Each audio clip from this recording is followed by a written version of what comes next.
Ein U-Boot ist aufgetaucht. In diesem Video zeige ich euch, wie ich den Selbstbau einer BR 119 restauriere. Viel Spaß dabei!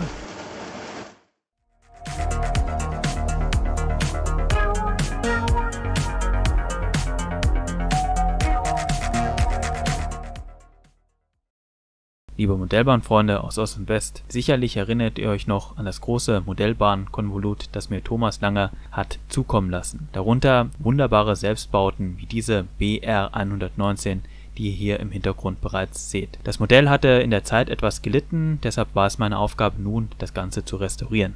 Zur Erinnerung, Thomas hat dieses Modell in seinen Jugendjahren konstruiert. Als Grundlage diente ihm das Pico-Modell einer CS4 der sowjetischen Staatsbahn, welches sich aufgrund der gleichen Achsenanzahl, 6 an der Zahl, gut in eine BR 119 umbauen ließ. Kurz zum Vorbild: Die Baureihe 119 der Deutschen Reichsbahn wurde zwischen 1976 und 1985 angeschafft. Gebaut wurde sie in der Lokfabrik 23. August in Bukarest. In den 1970er Jahren bestand bei der Deutschen Reichsbahn der Bedarf, diese Lokomotiven mit einer Achsfahrmasse unter 16 Tonnen bei einer gleichzeitigen Leistung von über 2000 PS anzuschaffen. Im Zuge der wirtschaftlichen Integration bestand eine Aufteilung der Lokproduktion, das heißt, dass in der Sowjetunion nur schwere Diesellokomotiven produziert wurden, die allerdings für die Deutsche Reichsbahn hier nicht in Betracht kamen. Da die DDR allerdings nur Diesellokomotiven unterhalb des angeforderten Leistungsprofils produzierte, fiel dann die Wahl auf Rumänien. Im Sommer 1976 wurde die erste Lok probeweise ausgeliefert, 1977 weiter getestet und dann bis 1985 200 Loks ausgeliefert. Das große Problem war dabei die Motoren und Getriebe. Es kam immer wieder zu Umbauten, Verbesserungen. Sie war in den Ausbesserungswerken gefürchtet, hieß dann auch U-Boot, weil sie gerne mal untertauchte dort, aber auch Karpatenschreck oder Ceausescus Rache. Der Zahn der Zeit hatte sich an diesen Selbstbau gütig getan. Einige Teile sind abgebrochen, andere sind aufgrund der ausgedampften Lösungsmittel abgefallen, Kleber hat versagt und diese Dinge musste ich alle restaurieren. Ich baue das Ganze jetzt auseinander. Hier sehen wir die Drehgestelle, den Unterbau des Ganzen mit der Stromabnahme. Das wird später auch noch ein Problem werden, aber dazu dann, wie gesagt, später mehr. Hier der Motor selbst eingebaut, die beiden Gewichte nehme ich raus.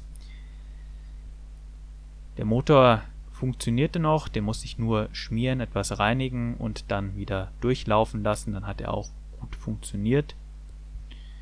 Hier sehen wir, einen Ausbruch hat es gegeben, das Ganze würde ich jetzt zunächst restaurieren, mit Sekundenkleber das Ganze ausfüllen, das ist der Ausbruch, den klebe ich wieder ein. Anschließend habe ich ein Fehlstück noch ergänzt und bemalt. Auch hier abgebrochene Teile wieder festgeklebt, justiert, das habe ich mehrfach gemacht, aber auch fehlende Teile habe ich versucht, so gut es geht, zu ergänzen. Ich habe vorne abgebrochene Teile, hier sieht man besonders gut, dass der Kleber versagt hat, wieder angeklebt, aber auch, und das fehlte innen drin, eine Verglasung eingezogen. Dann kommt die Haube wieder drauf und das Modell ist schon im ersten Zustand. Jetzt ganz in Ordnung. Dann natürlich noch die Farbspuren oder die Farbfehler ausgebessert, besonders an den Drehgestellen war das notwendig. Passend zur Herkunft der BR 119 empfehle ich euch heute eine rumänische Band. Mondial hat sich 1966 in Bukarest gegründet, bestand bis 1979 und dann wieder von 1998 bis heute. Sie spielten Pop, Rock, Psychedelic, Hard Rock, Beat Rock, Progressive Rock, also eine bunte Mischung. Ich empfehle euch als erster Reinhörer von 1971 das Lied Orbul, zu Deutsch Der Blinde. Viel Spaß beim Reinhören. Nunmehr zurück zur BR 119. Hier die ersten Fahrversuche. Das Problem war letztendlich eine mangelhafte Stromabnahme, weil nur ein Drehgestell mit den stromabnehmenden Teilen versehen war, das andere hatte keine, da musste ich mir etwas einfallen lassen. Ich habe es durch Drähte gelöst, weil ich jetzt keine Ersatzteile hatte und ich wollte es einmal so probieren. Es funktioniert ganz gut. Warum es jetzt hier doch noch zu stockenden Fahrten kam, das lag an einem anderen Problem. Dazu werde ich später noch etwas erzählen. Im Ganzen, der Motor musste geschmiert werden, dann drehte sich das Ganze wieder recht flüssig. Dennoch kam es immer wieder zur Stockung. Den Motor musste man etwas durchfahren lassen und an einigen Stellen waren einfach Probleme da. Es blieb stehen. Es war mir nicht ganz so klar, wieso, weshalb, warum. Dann ist mir später bewusst geworden, dass sich der Motor beim Drehen, also die Schneckenwellen, hoben den Motor aus der Verankerung. Das ist normalerweise bei den 118ern nicht der Fall, weil hier das Gehäuse mittels Schrauben an den Unterboden angeschraubt wird und durch den Andruck drückt es dann auch den Motor unten auf die Ritze bzw. auf die Zahnräder und das Ganze kommt nicht vor. Hier hebte sich der Motor immer wieder einseitig raus und es kam zu Problemen, es verhakte und das Ganze seht ihr hier. Das sind auch immer so Szenen, die schneide ich raus in den anderen Filmen. Hier habe ich es mal bewusst drin gelassen, um euch zu zeigen, dass bei mir nicht alles glatt läuft, sondern dass eigentlich ein Großteil nicht glatt läuft. Und ich schneide eigentlich immer die ganzen Fehler raus. Möchte auch keiner sehen. Aber hier war es, um es euch zu zeigen, ein Forschungsprozess letztendlich und auch ein Prozess des permanenten sich in Geduld übens. Also ich bin kein cholerischer Mensch und ich werde auch nicht wütend. Nur hier war es etwas stressig und etwas nervig. Es war wirklich auch ein kleiner Karpatenschreck, muss ich sagen. Also Thomas hat den Realismus hier sehr gut getroffen und auch hier war dasselbe Problem wie im Original der Motor. Ihr seht hier auch große Probleme beim Überqueren der Weichen mit den Zungen. Da hat es sich mal verhakt, ist entgleist. Das lag an einer Fehlstellung der Drehgestelle, die behebe ich später. Insgesamt war es eine große Herausforderung, das erstmal zu erkennen, was hier das Problem war und eine Lösung zu finden, die auch gangbar ist. Ich konnte nämlich das Gehäuse nicht aufschrauben, weil oben keine Halterungen angebaut sind und ich musste mir etwas anderes einfallen lassen, um das Ganze einen Bypass zu legen. Ich habe das Ganze dann gelöst, indem ich den Motor mittels eines Drahtes quasi an das Gestell unten angedreht habe. Bilder dazu zeige ich später noch einmal.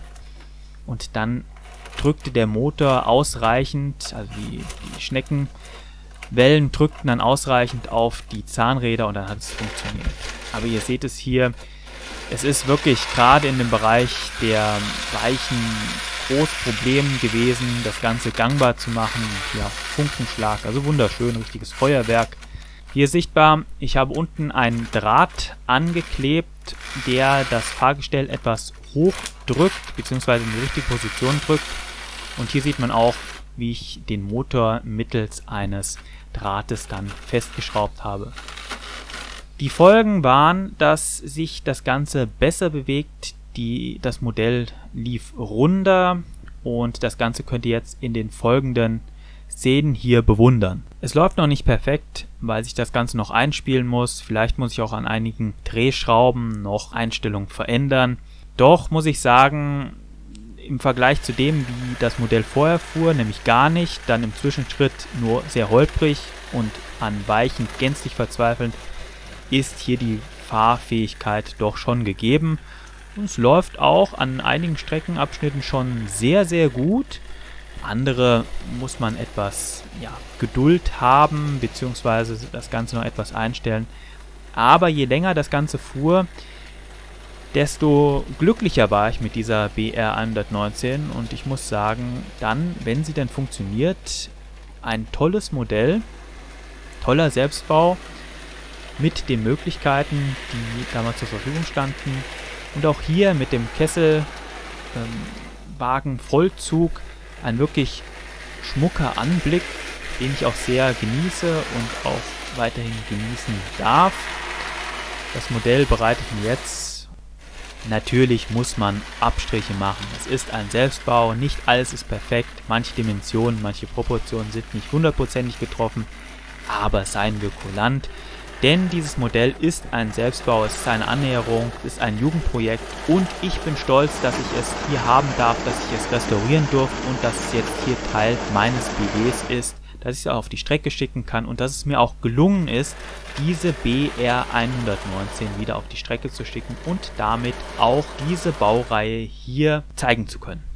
An dieser Stelle noch einmal meinen herzlichen Dank an dich, Thomas, dass du mir dieses Modell überlassen hast. Bei Thomas steht aktuell ein Umzug an, seine Anlage muss abgebaut werden. Er hofft, dass er sie in seinem neuen Domizil dann wieder aufbauen kann. Ich drücke dir die Daumen und wünsche dir alles Gute. Besucht seinen Kanal, den habe ich verlinkt, oben auf das i oder unten in der Beschreibung. Schaut mal rein, abonniert seinen Kanal und lasst liebe Grüße da. So, dann bedanke ich mich bei euch für eure Aufmerksamkeit. Ich hoffe, es hat euch Spaß gemacht. Ich hoffe, dieses Modell hat euch etwas Inspiration gegeben für eigene Selbstbauten. Bleibt unserem gemeinsamen Modellbau-Hobby gewogen. Was bleibt mir zu sagen? Glück auf und fahrt frei.